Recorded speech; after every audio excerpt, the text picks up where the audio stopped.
Hello mga beshies! Welcome back dito sa aking YouTube channel. And today's vlog, isang bagong loan app pa rin yung pag-uusapan natin. At actually, yung loan app na ito ay matagal na siya sa Google Play Store and sa App Store. Kaya ngayon nga ay balikan natin. Kasi before, hindi ko gusto yung way ng pagpapautang or yung paraan ng pagpapautang ng loan app na ito. And matagal-tagal na nga ng panahon or buwan ang nakalipas, ay subukan ko ulit na utangan, di ba? Malay mo, may nagbago pala. Pero bago ang lahat mga beshies, kung ngayon ka lang po nanood sa aking mga videos, abay mag-subscribe ka na nga po para makasali sa aking pa-cellphone giveaways na ini-announce ko nga po every 25th of the month. Okay, so let's get back to the topic. Ang loan app na ito ay ang Honey Loan. May nakalagay pa nga sa app nila, di ba? Honey Loan is an unsecured and convenient loan software developed by Warm Cash Lending Corp. Di ba? So nakakaloka that can solve the customer capital's need. Okay, so totoo kaya, masolusyonan kaya talaga yung pangangailangan natin dahil dito, or i-check natin kung gaano ba kalaki yung pwede nating mahiram, yung mga interest, di ba, yung processing fees, kung short term lang din ba ito nakagaya ng mga ibang nagpapautang online. So, syempre, same with other loan app na bago tayo utang, kailangan natin mag-input ng isang valid government ID at may matatanggap na naman po tayo na OTP or one-time password. And ayan, login lang. At eto nga mga beshies, agad-agad, 10,000 daw yung pwede kong mahiram. We believe in your potential. Finance your dreams. You can borrow 10,000. Meron nga daw po itong daily interest rate na 5%. Diba? So, at least diba, nagsabi sila na medyo malaki yung interest kasi nga 5% daily. Okay, so kung interested pa rin tayo ng utang pero hindi ko kayo in-encourage na utang dito ha, panoorin nyo muna yung video na ito, di ba, bago nyo subukan or bago nyo i-download. Ito na nga, Go Borrow Money. So, para nga tayo ay makautang, meron na naman tayo syempre kailangang sagutan. So, ito na nga po, kailangan nating mag-input or maglagay ng isang valid government ID. Mamimili ka nga lang po kung anong ID ang gusto mo at dito nga pwede yung passport, driver's license, yung voter's ID, postal, SSS, UMID at yung PRC ID. Okay? So, pagka-upload mo nga po ng inyong valid government ID, syempre kailangan natin ilagay yung ID card nga dyan at yung kompletong pangalan. I-check mo kung okay ba, kung tama ba yung pangalan na nakalagay, yung birth date, gender, religion, at yung education. Next nga dito ay yung work information. So, kailangan nating sagutan kasi ang mga ito para makapag-proceed nga tayo ng utang. Kasi once na hindi natin nasagutan, hindi talaga magpo-proceed nga, diba, ang ating loan application. So, kailangan nating masagutan yung work information, yung work type, industry category, monthly income range, company name, yung company province and city, yung country, company street, di ba, kompleto yung hinahanap nila ni infos natin. Company detail, address. At contact information nga, ilagay mo lang yung name, relationship mo, doon sa ilalagay mo nga na contact references at syempre yung contact number. Pagkatapos nga nito ay syempre mamimili na naman daw tayo kung saan natin gustong matanggap yung loan proceeds. Pwede nga po sa GCash or pwede rin via bank. Pero ayun na nga, GCash talaga yung pinipili ko lagi. At maliban nga sa GCash, pwede daw sa OmniPay, sa GrabPay at sa PayMaya. Pero bago nga tayo makautang dito, meron din itong tinatawag na facial verification or face authentication na itatapat lang natin yung mukha natin sa cellphone at yun nga po i-follow natin yung instruction. This platform ensures data security and will not leak your personal information. Totoo kaya? Pero minsan kasi nakakaloka, di ba?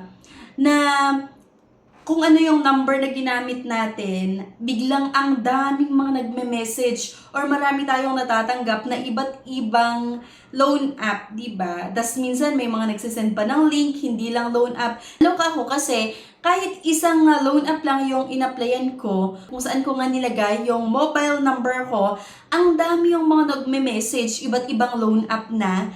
Diba? So, parang magsisister company talaga yung mga loan app na ito. I mean, hindi lang parang, totoo talaga na marami yung mga loan app na ina-applyan natin na may mga sister company. Kasi, 'Di ba, napapuzzle din ba kayo? I mean, kagaya ko, na kapag nag-input ako, number ko dun sa isang loan app, biglang marami yung mga nagme-message sa galing sa iba't ibang loan app din. Minsan pa nga yung mga sugal. Kesyo, i-download ko daw yung app nila, maglaro daw ako. Ayan, para manalo. So, nakakaloka lang yung banong eksena. Kaya nuloy ko pa rin na umutang. At eto na nga, meron itong nilagay na loan amount na kung saan may 3,000, may 25,000 at 28,000. Pero dahil first time ko nga daw ulit kasi bagong number yung ginamit ko na naman, sa pag-try na pagutang dito, 3,000 lang yung in-offer sa akin.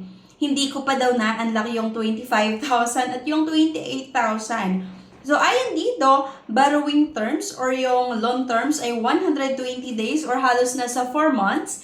Daily interest rate ay 0.05%. Meron nga daw itong handling fee na agad-agad 1,350 pesos at amount received or ang matatanggap ko lang doon sa 3,000 pesos na possible na maaprubahan ay 1,650. Diba? So, halos kalahati or nasa 45%. Diba? Yung kinuha nila na handling fee.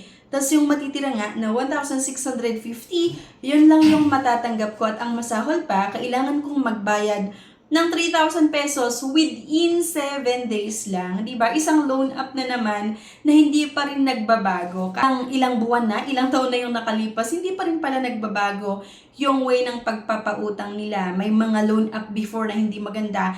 Pero ngayon, naging okay yung pagpapautang nila. Pero itong loan up na ito, ang tagal-tagal na, hindi pa rin natuto. Hindi ba? So, hindi pa rin maganda yung way ng pagpapautang nila kasi nga po napakataas yung fee nila, itong handling fee. Akalain mo doon sa 3,000 pesos, bali agad-agad kakaltasan nga nila ng 1,350 and then ang matatanggap mo lang ay 1,650 pesos at kailangan mong magbayad ng 3,000 within 7 days, di ba? So nga po, may interest daw na 10 pesos lang. So hindi ko na naman nire-recommend itong honey loan.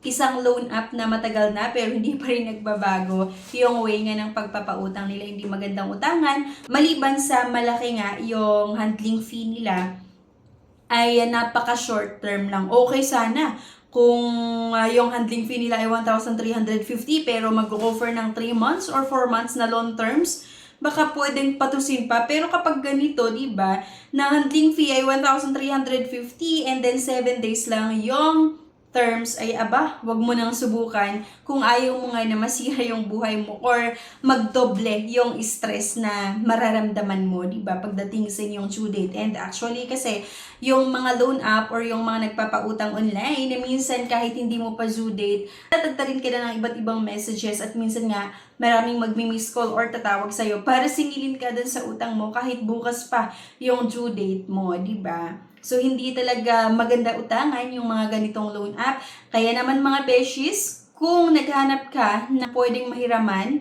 ay itry mo dun sa mga bangko na legit. Okay? Mag-inquire kayo sa mga bangko na malapit sa inyo, especially kung employed ka or may sarili kang business. Bakit hindi mo itry na subukan, diba, na umutang sa mga bangko? Kasi minsan nag-offer din naman sila ng mababang loan amount. Kung 30,000 lang yung kailangan mo, may mga bangko na nag-offer ng minimum loan na 30,000, diba? Meron pa nga 20,000 yung minimum na pwedeng mahiram sa kanila. Please lang, wag niyo nang subukan yung loan app na ito, okay? Pero syempre, option nyo pa rin yan, nasa sa inyo pa rin kung gusto nyo subukan. Ano sa tingin nyo?